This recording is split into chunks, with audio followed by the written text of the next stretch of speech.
I am going to make my opinion on the Star Wars Vintage Collection Haslab Mandalorian Razor Crest very, very clear. If you even remotely think that you are going to regret not picking up this piece, buy it now. You still have 36 hours. This is 60 Economist. Let's jump right into it.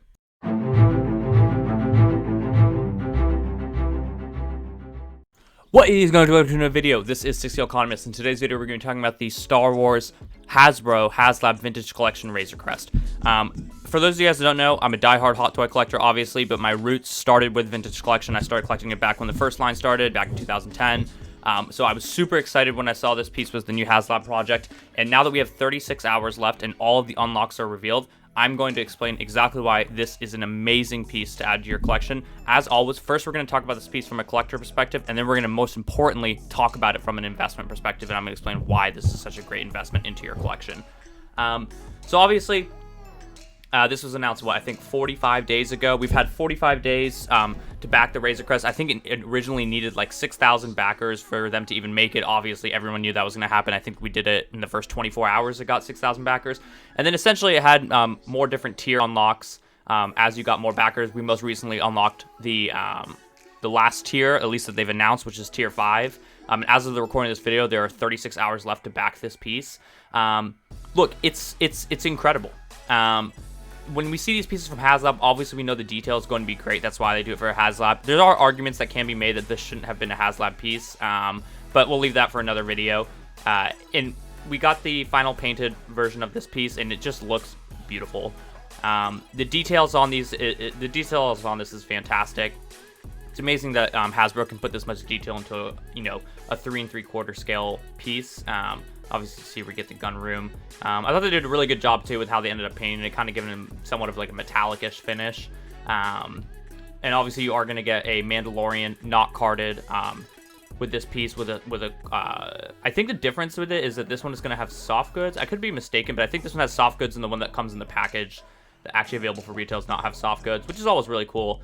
Here's a cool shot of him with Baby Yoda. But look, I mean, it looks great. The detail in the cockpit is beautiful. Really nice and well painted. You're gonna be able to get, your Mando here. Hopefully we'll get a Cara Dune soon. We get Cara Dune. I know we're getting. I think we're yeah. We already have her in whatever, like the metallicized one, but you'll be able to get Cara Dune in there. Get your Baby Yoda in there. Looks fantastic.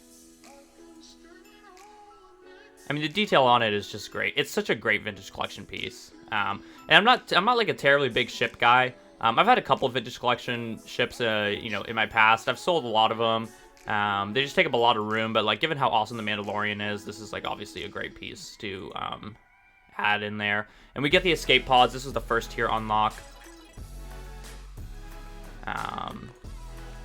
Yeah, so like I mean, everyone expected the details on this would be great. Now let's go over the tier unlocks that come with this one. So basically, for however many backers you get, so at 6,000 backers, it was funded, and then 8,000, and so on and so forth. We got different tier unlocks. The first one was pretty bad, and for this, we're gonna start talking about it now from an investment perspective, and I'm going to explain why this is an absolutely incredible piece to add to your collection. From both a collector and an investment perspective. Like from a collector perspective, it looks great. It's what we expected, right? We expected it's gonna be Haslab. It's gonna be good. It's gonna have a lot of detail.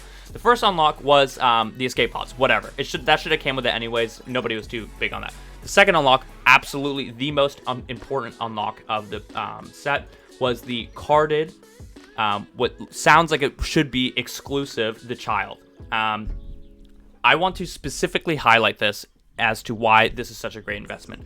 This Baby Yoda, look, I've been collecting vintage collection for a very long time. I remember, when I used to collect, like, Anakin was on the pegs, like, even Clone Wars Ahsoka was on the pegs, which was one that was, harder to find, but I do remember seeing it on the pegs, and that's a $275 vintage collection figure. Now that was $8 at retail. This child figure is incredibly important for the investment part of this piece. If Hasbro does not give a carded Yoda with this card back in like a regular release, this figure is going to absolutely fly. There's basically two scenarios that can happen with this figure for general release. If they give us a general release of Baby Yoda, and it's the same exact whatever figure and pod and everything, that's not going to be that big a deal for this vintage collection piece. As long as they do not release this card back again, vintage collection fans are going to go crazy. This vintage collection figure alone could easily be $200 in the secondary market once this Hasbro piece is no longer able to back, which is why this is such an amazing investment and something that you shouldn't be afraid to allocate, $350 of your budget to a 3 3/4 scale piece if you want it and if you're a collector of vintage collection. Because I know a lot of people are concerned with the price tag, but like this is very good value. And then the tier 3 unlock, again, something that probably should have just came with it. The tier 4 unlock I actually really liked. I really like this display base. I love how it's like dynamically, it's going to dynamically pose your Razor Crest. So I was pretty happy about that. And then the tier 5, really just another lob ball to give us a second exclusive carded figure. And while this one, like even if they re-release this one's obviously not nearly as big a deal as the Baby Yoda. It sounds like they're probably going to re-release this one, maybe just without as many accessories. But to even just toss in another exclusive carded figure in this set is huge. But this is the main reason why this could potentially be an incredible investment into your collection. It's this card back. This card back is going to be highly desired. For those of you who are not too familiar with the vintage collection universe, vintage collection collectors are crazy about card backs. I mean, myself included. Like, for instance, the Return of the Jedi Luke has 3 different card backs. I have all 3 card backs. Vintage collection collectors want to collect all the different card backs. If we do not see this Baby Yoda for general release with this card back, everybody who missed out on this piece or slept on this Haslab project will pay top dollar for this Baby Yoda. Easily can be a $200 figure in the secondary market. And, say you want to buy this and you're really just a ship guy and you just want the ship, and, even if you get that Baby Yoda, you don't really care. You're just going to open it and display it. Don't do that. They're going to release the Baby Yoda, I'm sure, as a figure in another set. I think they're already releasing him coming with Mandalorian. I'd have to double check, but do not ever open this card back. If you really don't care about it, sell it. You'll be able to get good money for it, and you'll be able to recoup at least half of your investment into this piece if they do not re-release this card back in the secondary market. And then the Jawa is just another like lob ball that can be like easily like a $40 figure. Even if they re-release this card back for the Jawa, just because it has the exclusive pieces in it, and vintage collection collectors are completists, they'll pay like, easily $40 to just buy this off of you and add it to their collection if they didn't want the ship. And so if you are already potentially going to recoup 70-ish%, 60 to 70% of the value of what you're putting into this piece for just these 2 carded figures, it shows how much of an obviously strong investment this piece is. As an example, obviously everybody, as soon as they saw this, the best thing to comp this to is Jabba's sail barge. For those of you guys who know, this was the first Haslab Star Wars Vintage Collection project, which is Jabba's sail barge. This retailed for $500, and it's an absolutely incredible piece as well. This piece, for those of you guys who don't know, now sells for $1,500 secondary market and trending upwards. Just as recently as 4 days ago, $1,400. Okay, this one's best offer accepted. $1,500 best offer accepted. $1,500 best offer accepted. So it could have been lower, but right here on bid, selling for $1,400 just a week ago. This shows you the power of these exclusive sets that people can no longer get. And while I don't think that this one, is going to do anything crazy like that, like keep in mind that on a percentage basis, this is still, it's still 3x what it went for retail, but the Razor Crest could very easily do something similar to that extent. And, could this be an $800 piece a year from now, a year after this piece comes out, and it's not available for retail anymore? Absolutely it can. And what's your downside on this piece? I mean, even before we saw any of the tier unlocks, the downside on this piece was already pretty limited just because Hasbro doesn't like reproduce these figures, but reproduce these sets. Granted, our only evidence is Jabba's sail barge, but they've definitely had their opportunities. They've seen the demand for this piece. They could have re-released it and they didn't, which is really important for the consumer base to understand.